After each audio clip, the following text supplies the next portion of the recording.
Judge, the next witness is John of Salisbury. Very good.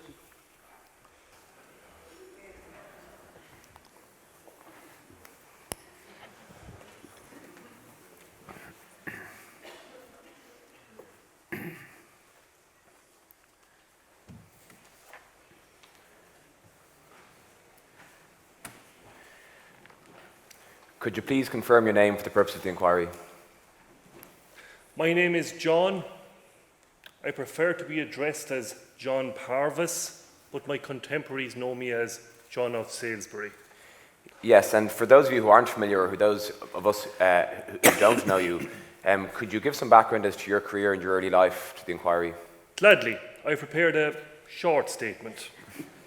I moved to Paris in 1136 to further my studies, and I learned from some of the greatest minds of our age. From 1147, I worked in the services of Theobald, the Archbishop of Canterbury. As part of my duties, I was fortunate enough to travel to the papal court on multiple occasions. I believe I must have crossed the Alps some 10 times. If I may be so bold, I am somewhat of an accomplished scholar. I wrote 2 of the greatest treatises of my age, the Metallogicon and the Polycraticus. I was a close follower of Thomas Becket, Theobald's successor as Archbishop, and I was present in Canterbury on the night that St. Thomas had his brains so cruelly dashed out. Some years later, I was elected Bishop of Chartres in 1176. That's all very impressive, Sir John. Perhaps you might answer any questions that my friends have for you.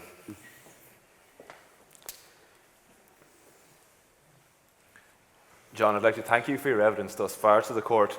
Again, I have a short number of questions which you might address to the judge when I ask you. The first question, John, that I might ask you is, what was the position of Canterbury on Ireland during your time in the service of both Theobald and Thomas? Well, I suppose our position was twofold. Both that the Irish were a somewhat barbarous people in dire need of spiritual redemption, Yes. and that we in Canterbury were well positioned to correct the unchristian practices of the Irish. For the authority of the Archbishop of Canterbury extended over the island of Ireland. So can you explain, Canterbury's authority extended over the whole island of Ireland, isn't that correct? Yes, correct, that is our position. And as you've already outlined, Ireland was in desperate need of reform, I think it's fair to say. Yes, that is true. In 1073, Bishop Lanfranc of Canterbury received a rather troubling letter from Lord Pope Gregory VII. I cannot recall every detail, of course. Basically, the Pope urged Lanfranc to strive by every means open to you to ban the wicked practice which we have rumoured to the Irish. Namely, that many of them not only desert their lawful wives, but even sell them. Lord Pope was acting on some lurid reports that had reached his ears. Lanfranc, of course, immediately wrote to a number of Irish kings, but the problems remained. Truly, we were dealing here with a debauched society, one that needed the firm guidance of a paternal hand. What is clear from your evidence, John, is that the Archbishops of Canterbury did their best to steer the Irish back to the path of righteousness. And not only because it was their duty to do so, but because they would be guided by the love of Christ, love of religion, and compassion for the Irish. And yet, bizarrely, you faced opposition. Yes, we did. From about the year 1096, King Murtogh, who had at this point worked with Canterbury and sent the Bishop of Waterford to us for consecration, he moved away from our guiding hand. Presumably, he had been gotten to by some evil advisors. Increasingly, Dublin's position in the Irish ecclesiastical structure was undermined And how is this done? by the holding of a number of synods, ostensibly to reform the Irish Church, but to our mind, intending also to undermine the position of Dublin. When Ireland was divided up into two ecclesiastical provinces, Armagh in the north, Cashel in the south, the writing was on the wall, and Dublin was forced to recognise the primacy of Armagh. So let's be very clear then, John. These actions that were undertaken by the Irish, they ran contrary to the established tradition, did they not? Yes, they did. So we took appropriate action. And what action was that? Well, at first myself and Archbishop Theobald of Canterbury urged King Henry II to take action. We urged him to intervene in Ireland to correct those abuses that Pope Gregory VII had raised 70 years previously. I will admit that at a council held at Winchester in September 1155, we raised the prospect of an invasion. I can see no reason to hide this. It is well acknowledged by now. Yes, and our majestic King Henry at the time, what was his response? Was it favourable? Let me be quite clear on this. King Henry shot down any planned conquest. He expressed no desire to enter the island of Ireland. So, I travelled to Rome, and whilst there, I reminded Pope Adrian that he had the authority to grant to our illustrious King, Henry II, to grant to Henry Ireland as a hereditary right. For all the islands are stated as of ancient right to belong to the Church of Rome.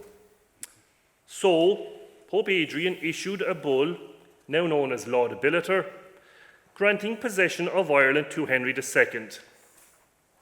Furthermore, Pope Adrian gave me a gold ring adorned with a fine emerald, which was to be made the investiture of the right to rule Ireland.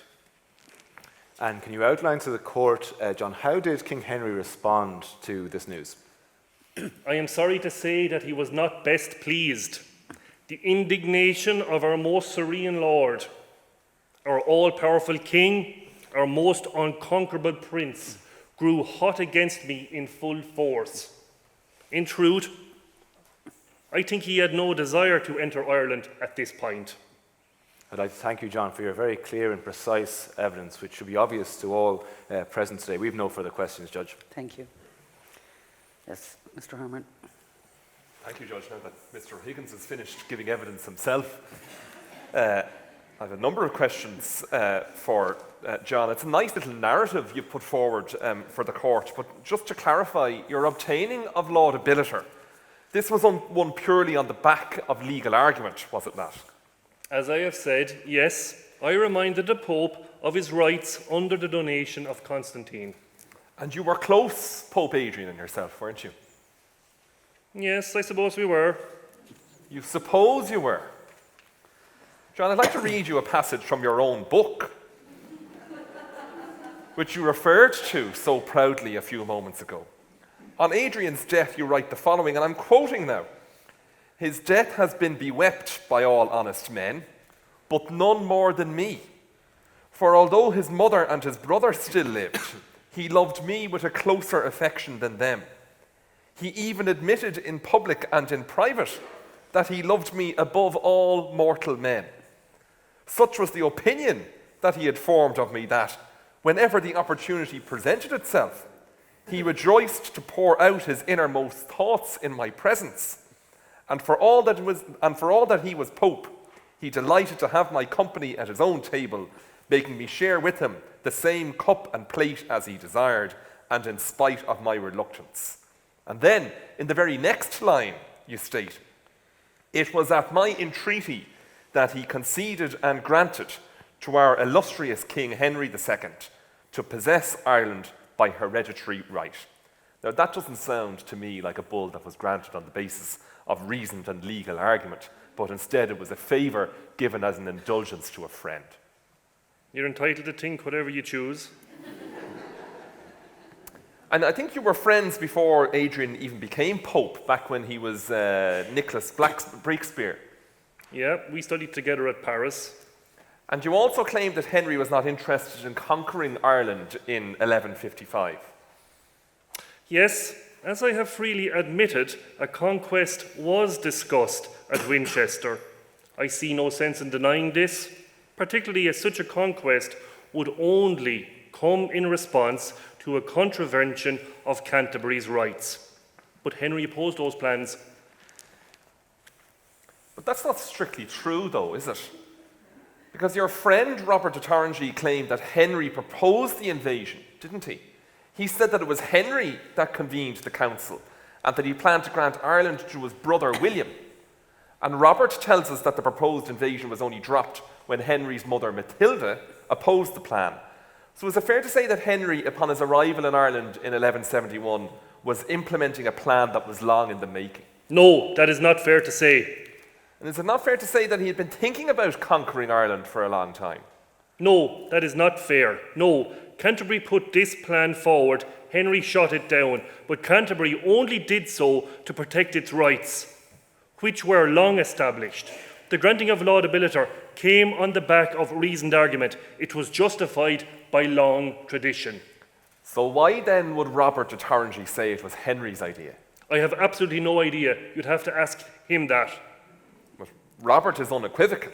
He says that Henry convened a council at Winchester with the express aim of planning an invasion, doubtless with Canterbury's backing. And the granting of Laudabiliter was an indulgence granted to a friend. It runs contrary to previous papal policy, which was to endorse decisions made by earlier Irish synods. Pope Eugene III had already accepted the decisions of those synods. It is no surprise that it was an English pope. More than that, a close friend of the Archbishop of Canterbury's clerk, who reversed that policy and effectively granted Ireland to the English.